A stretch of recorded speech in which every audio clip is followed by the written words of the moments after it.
안녕하세요. 오늘은 6월 4일 목요일입니다. 성령으로 깨닫는 하나님의 지혜.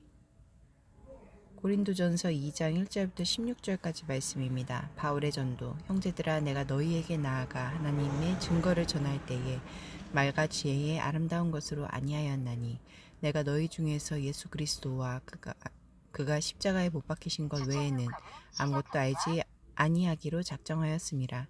내가 너희 가운데 거할 때에 약하고 두려워하고 심히 떨어노라. 내 말과 내 전도함이 설득력 있는 지혜의 말로 하지 아니하고 다만 성령의 나타나심과 능력으로 하여 너희 믿음이 사람의 지혜에 있지 아니하고 다만 하나님의 능력에 있게 하려 하였노라. 세상이 알지 못하는 하나님의 지혜. 그러나 우리가 온전한 자들 중에서는 지혜를 말하노니 이는 이 세상의 지혜가 아니요 또 이 세상에서 없어질 통치자들의 지혜도 아니요 오직 은밀한 가운데 있는 하나님의 지혜를 말하는 것으로서 곧 감추었던 것인데 하나님이 우리의 영광을 위하여 만세 전에 미리 정하신 것이라. 이 지혜는 이 세대의 통치자들이 한 사람도 알지 못하였나니 만일 알았더라면 영광의 주를 십자가에 못 박지 아니하였으리라. 기록된 바 하나님이 자기를 사랑하는 자들을 위하여 예비하신 모든 것은 눈으로 보지 못하고 귀로 듣지 못하고 사람의 마음으로 생각하지도 못하였다 함과 같으니라. 성령으로 계시된 하나님의 지혜. 오직 하나님이 성령으로 이것을 우리에게 보이셨으니 성령은 모든 것, 곧 하나님의 깊은 것까지도 통달하시느니라. 사람의 일을 사람의 속에 있는 영 외에 누가 알리요? 이와 같이 하나님의 일도 하나님의 영 외에는 아무도 알지 못하느니라. 우리가 세상의 영을 받지 아니하고 오직 하나님으로부터 온 영을 받았으니 이는 우리로 하여금 하나님께서 우리에게 은혜로 주신 것들을 알게 하려 하심이라. 우리가 이것을 말하거니와 사람의 지혜가 가르친 말로 아니하고 오직 성령께서 가르친 것으로 하니 영적인 일은 영적인 것으로 분별하느니라. 육에 속한 사람과 신령한 사람. 육에 속한 사람은 하나님의 성령의 일들을 받지 아니하나니 이는 그것들이 그에게는 어리석게 보임이요 또 그는 그것들을 알 수도 없나니 그러한 일은 영적으로 분별되기 때문이라. 신령한 자는 모든 것을 판단하나 자기는 아무에게도 판단을 받지 아니하느니라. 누가 주의 마음을 알아서 주를 가르치겠느냐. 그러나 우리가 그리스도의 마음을 가졌느니라. 바울은 당시 사회가 인정하는 유창한 말의 지혜가 아니라 오직 성령을 의지하여 복음을 전했습니다.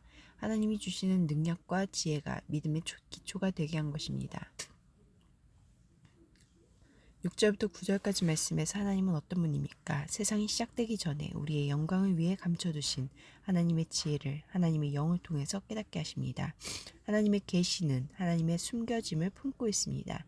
예수님은 하나님이 이 계시를 지혜롭고 슬기 있는 자들에게는 숨기셨지만 어린아이들에게는 나타내심을 감사하셨습니다.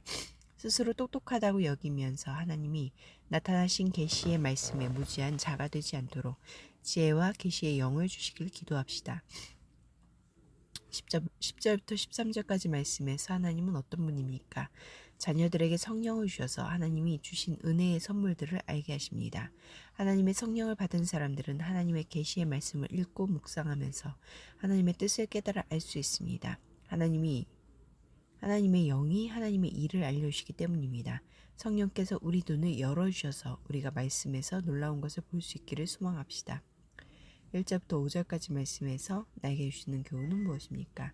고린도에서 복음을 전할 때 바울은 약함과 두려움과 떨림 가운데 있었지만 오히려 약함 속에 선명히 드러나는 하나님의 강함을 경험하며 십자가의 주님만 증언했습니다. 바울은 자신의 설교가 당시 인기를 누리던 운병가와 달리 사람들에게 특별한 감동을 주지 못할 것을 알고 있었습니다. 그럼에도 불구하고 청중의 기대에 맞춰 온갖 그럴듯한 말로 설득하려는 유혹을 떨치고 성령의 능력을 의지하면서 복음의 내용에 집중했습니다. 구원 얻는 믿음은 전도자의 말솜씨가 아니라 전도자가 증언한 복음과 그 속에 담긴 하나님의 능력에서 비롯되기 때문입니다. 우리도 간증이나 전도를 할 때 혹은 말씀을 나눌 때 나를 돋보이게 하려는 유혹을 물리치고 그리스도가 드러나는 것으로 만족하고 기쁨을 얻어야 합니다. 14절부터 16절까지 말씀에서 나에게 주시는 교훈은 무엇입니까? 하나님의 성령을 따라 사는 사람들은 그리스도의 마음을 가진 모습으로 나타납니다. 영적인 사람이라는 말을 들으면서도 십자가의 주님처럼 다른 사람을 섬기기 위해 희생하는 일과 상관없다면 여전히 욕망을 따르는 육에 속한 사람입니다. 기도하시겠습니다. 공동체를 위해서는 하나님의 지혜를 깨닫도록 도우시는 성령 안에 깊이 머물게 하소서. 열방을 위해서는 무슬림 배경 신자들 가운데 7% 정도는 지역 교회에 통합되지 못하고 이슬람으로 돌아간 것으로 조사됐다. 무슬림 배경 신자들이 복음을 통해 얻은 새 생명과 믿음을 잘 간직하도록 함께 기도하시겠습니다.